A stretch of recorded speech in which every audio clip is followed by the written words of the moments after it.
I think for me, getting over someone in a relationship is a lot easier than getting over someone who died, I think, because at least that person's still there. But I think when you lose someone in terms of bereavement, you could just be kicking about one day and I don't know, you see a melon and you think, oh, my grandmother loved melons. That sounds, my grandmother loved melons.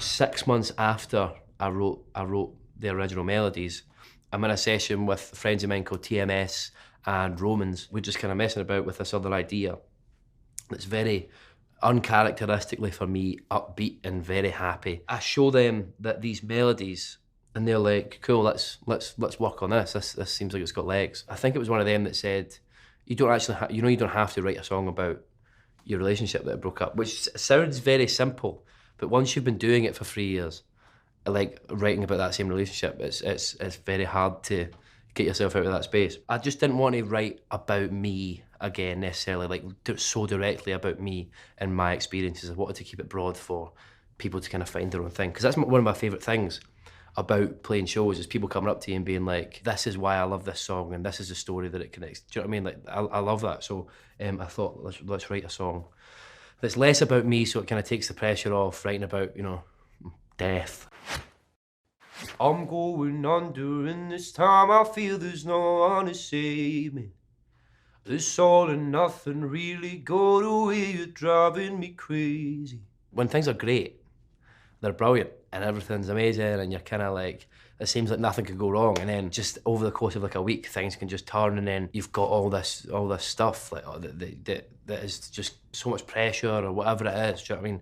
And yeah, it can just sometimes feel like you're going a bit mad without that other person there.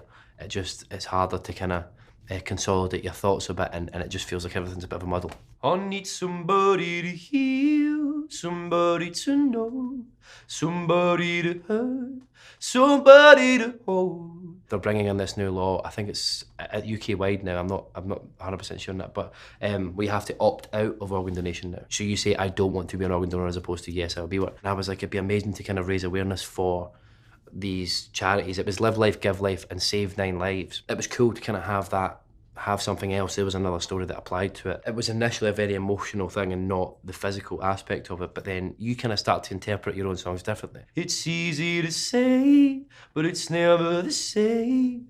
I guess I kinda like the way you numbed all the pain. You don't even know that someone being there is numbing the pain until they're gone. And then you're like, oh my God, was this just kind of lurking underneath everything the whole time? And it was just because I had this person there to kind of help me through things that it wasn't so, you know, I don't know, piercing or so prevalent.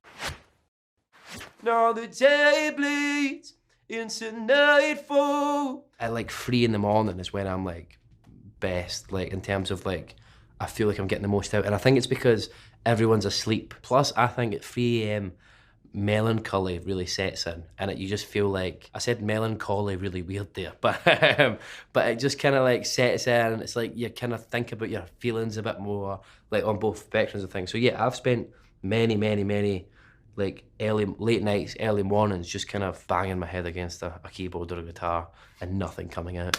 You're not here to get me through it all. I love going through all the motions. I still think about like a girl when I was in primary school or grade school who never held my hand at the school dance. In Scotland, you do this thing called social dancing, and it's like ceilidh dancing. So it's all like traditional Scottish dances that if you do it at Christmas, and everyone, you get the inevitable people are like sliding their jumpers down because they don't want to hold hands with you, and like they're like, or they don't hold hands with you at all, or the teacher has to tell them to hold hands with you, and it's like I still relive that shit on a day-to-day basis. I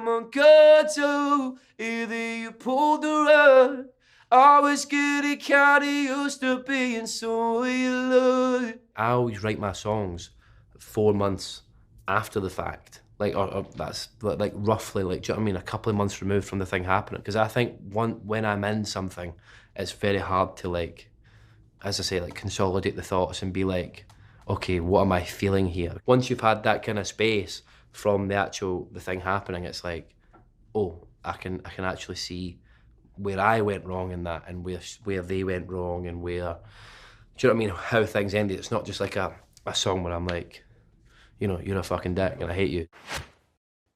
I'm going under, and this time I feel there's no one to turn to. This all or nothing way of loving got me sleeping without you. I get lonely, but not more as much as everything else, and I'm very fortunate that internet porn exists, so I'm all good. But yeah, but the thing is, like, all my band and crew, they all have like girlfriends and boyfriends or husbands back at home, and it's like that kind of distance from them would be more upsetting than just being single and not having to think about it. Like, I miss like my parents and my friends and stuff, but I don't have like this person who I'm trying to like cultivate a romantic relationship with while I'm halfway across the world. So I kind of feel more for them in that respect, although they'll probably feel for me that I think internet porn is a substitute for love. No, I need somebody to know, somebody to heal, somebody to hurt, just to know how it feels. It's easy to say, but it's never the same. I guess I kinda like the way you help me escape. In general, escaping things I don't see as a bad thing. Like, the busier I get, the more I find kind of little escapes to kind of go off and kind of switch off from things. But it's not like I'm like, oh, this is too much, I need to get away. It's just like, it's good for I think your sanity and your mental health to kind of just be a bit like, okay, I'm just going to switch off from that for now, and I'm just going to go off and do something else for at least, even if it's 20 minutes, do you know what I mean? Like watch internet porn. I try to close my eyes when it hurts sometimes. I fall into your arms, so be safe for yourself till I come back around. I kind of saw that bit as like a dream, almost. You know how like sometimes you'll have a dream where someone who maybe has passed away, or a girlfriend or whatever, ex-girlfriend or whatever, or a friend, you're just in that, you're back there with them at one of those times. When I'm really, really struggling, I'll just have to like really try and close my eyes and think back to what would you say if you were here now, or what would we have done if, you know, we had broke up at this point, do you know what I mean? So it's like, yeah, I see that as kind of like a resolve to it, and it's like just trying to take a moment to breathe.